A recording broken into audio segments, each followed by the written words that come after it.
Assalamualaikum warahmatullahi wabarakatuh. Kami dari kelompok 4. Di sini kami akan menjelaskan tentang percobaan melakukan tindak pidana, konsep percobaan tindak pidana, serta menurut doktrin. Berikut penjelasannya. Baik, di sini pertama saya akan menjelaskan tentang pengertian percobaan tindak pidana. Jadi, kata percobaan atau pogging ialah seseorang yang bermaksud atau mempunyai niat untuk melakukan kejahatan dan sudah nyata dengan permulaan pelaksanaan dari kejahatan yang dimaksud, tetapi pelaksanaannya tidak selesai, bukan karena kehendak dari si pelaku. Sedangkan sifat percobaan atau pogging merupakan delik khusus. Percobaan untuk melakukan kejahatan adalah pelaksanaan untuk melakukan sesuatu kejahatan yang telah dimulai akan tetapi tidak selesai, ataupun suatu kehendak untuk melakukan suatu kejahatan tertentu yang telah diwujudkan dalam suatu permulaan pelaksanaan.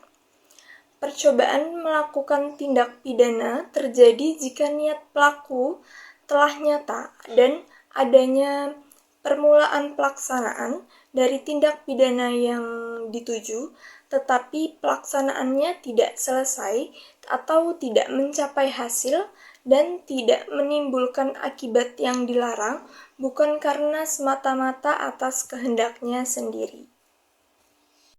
Baik, selanjutnya akan menjelaskan terkait dasar pemidanaan. Nah, dalam bidang hukum ada game yang terkenal bahwa hukum haruslah diperkuat dengan hukuman ataupun dengan sanksi. Nah, sanksi ini bermaksud untuk memperkuat norma hukum. Dengan sanksi pidana merupakan suatu benteng terakhir. Nah, maksudnya adalah sanksi pidana harus digunakan dan dijatuh apabila sanksi hukum yang lainnya seperti sanksi administratif itu dirasa tidak mampu untuk menjaga atau memperkuat norma hukum yang telah ada. Nah, hal ini itu dikenal atau disebut dengan istilah ultimum remedium. Nah, kemudian mengenai dasar dipidananya terdapat dua pandangan ataupun dua aliran yang menonjol, yaitu aliran percobaan subjektif dan aliran percobaan objektif. Adapun menurut aliran percobaan subjektif, dipidananya percobaan karena terjadi pemidanaan karena berbahayanya niat atau kehendak pelaku kejahatan dari dirinya. Kemudian pelaku yang baru saja menyatakan niat jahatnya dalam bentuk tindakan. Nah, permulaan pelaksanaannya sudah harus dipidana, walaupun belum ada kerugian kepentingan hukum sesuai dengan pasal-pasal tindak pidana. Nah, kemudian yang kedua, aliran objektif, yaitu menurut aliran objektif dipidananya percobaan karena berbahayanya perbuatan pelaku bagi kepentingan hukum seseorang, sehingga jika dibandingkan dengan aliran percobaan subjektif, maka secara sepintas pemidanaan terlebih dahulu ada pada aliran teori percobaan subjektif. Nah, begitu. Jadi aliran hukum subjektif, ketika seseorang sudah melakukan niat dalam membuat tindak pidana, dalam pelaksanaannya ketika sudah ada niat saja itu sudah terkena tindak pidana, walaupun belum terkena dalam pasal-pasal hukum pidana. Adapun teori objektif, nah ini ketika seseorang hanya niat saja tanpa belum ada yang terkena objek tindak pidana, yakni jika belum ada pelaksanaannya, tindak pidananya itu belum bisa dikenakan hukum atau dikenakan sanksi. Jadi seperti itu. Selanjutnya akan dijelaskan oleh teman selanjutnya. Yang selanjutnya yaitu dasar percobaan tindak pidana. Mengenai dasar pemidanaan terhadap percobaan ini terdapat beberapa teori. Seperti yang pertama yaitu teori subjektif. Menurut teori ini, dasar patut dipidananya percobaan terletak pada sikap batin dan watak yang berbahaya dari si pembuat. Termasuk penganut teori ini ialah Van Hemel. Yang kedua yaitu teori objektif, di mana menurut teori ini dasar patut dipidananya percobaan terletak pada sifat berbahayanya perbuatan yang dilakukan oleh si pembuat. di mana teori objektif di sini terbagi menjadi dua bagian, yaitu yang pertama, teori objektif formil. Teori objektif formil yang dimana teori ini menitik beratkan sifat berbahayanya perbuatan itu terhadap tata hukum. Yang kedua, teori objektif material, yaitu yang menitik beratkan sifat berbahayanya perbuatan itu terhadap kepentingan atau benda hukum. Teori yang terakhir yaitu teori campuran. Teori campuran ini dilihat dari dasar patut dipidananya percobaan dari dua segi, yaitu sikap batin pembuat yang berbahaya atau segi subjektif, dan juga sifat berbahayanya perbuatan atau segi objektif.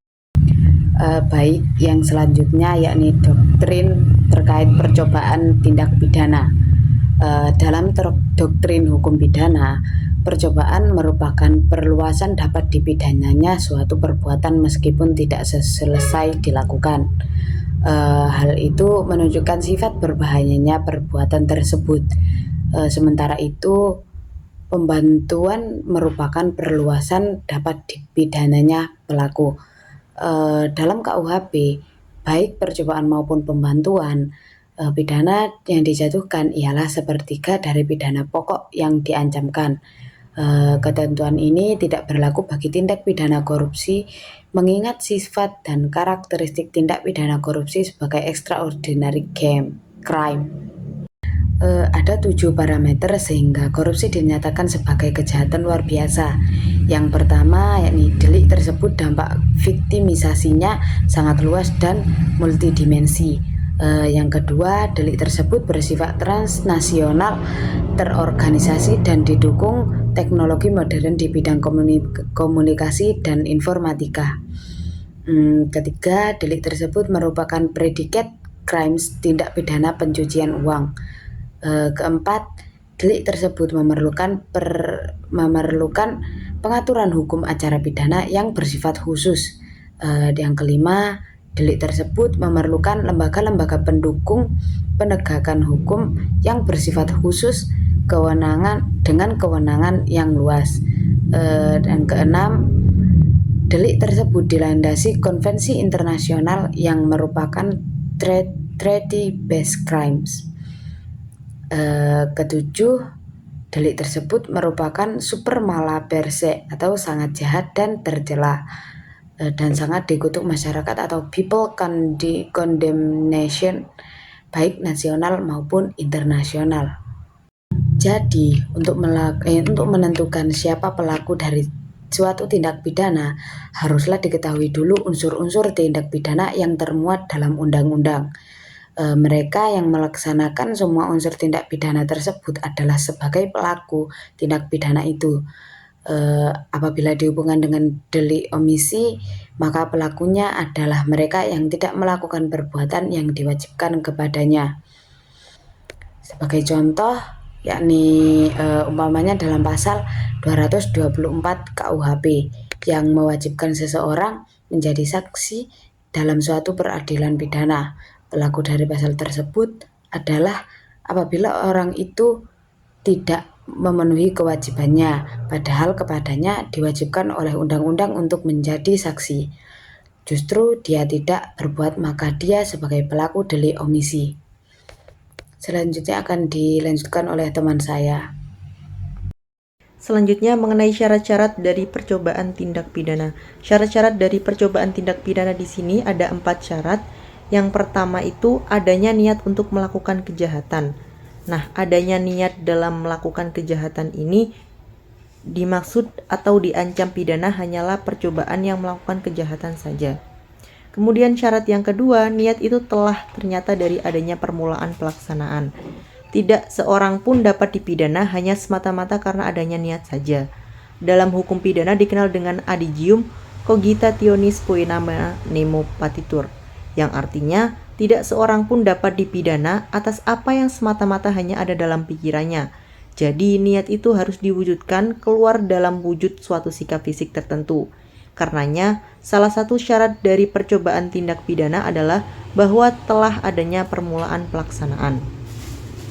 Penganut teori percobaan objektif dan teori percobaan subjektif berbeda pendapat tentang apakah pelaksanaan itu merupakan pelaksanaan niat ataupun pelaksanaan kejahatan. Menurut penganut teori percobaan objektif, pelaksanaan yang dimaksud dalam pasal 53 ayat 1 KUH Pidana adalah pelaksanaan kejahatan.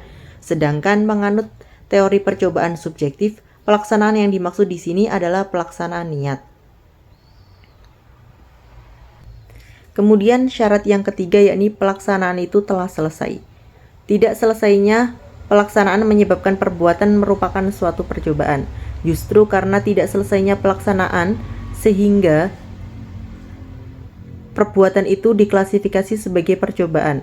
Jika perbuatan itu selesai dilaksanakan, maka percobaan itu telah atau sudah merupakan delik yang selesai. Tidak selesainya pelaksanaan itu dapat terjadi karena berbagai sebab, baik oleh sebab yang berada di luar kehendak si pelaku maupun oleh karena kehendak dari si pelaku itu sendiri. Perlu pula dikemukakan bahwa ada perbuatan-perbuatan tertentu yang percobaannya sudah ditentukan sebagai delik, selesai oleh pembentuk undang-undang. Kemudian syarat yang keempat, tidak selesainya pelaksanaan itu bukan semata-mata disebabkan karena kehendaknya sendiri. Mengenai syarat tidak selesainya pelaksanaan itu bukan semata-mata disebabkan karena kehendaknya sendiri. Dengan demikian, yang sebenarnya menjadi syarat-syarat untuk dapat dipidananya percobaan tindak pidana kejahatan adalah yang pertama adanya niat, yang kedua niat itu telah ternyata dari adanya perbuatan pelaksanaan, yang ketiga pelaksanaan itu tidak selesai, yang mana dalam penyusunan KUH Pidana Nasional mendatang.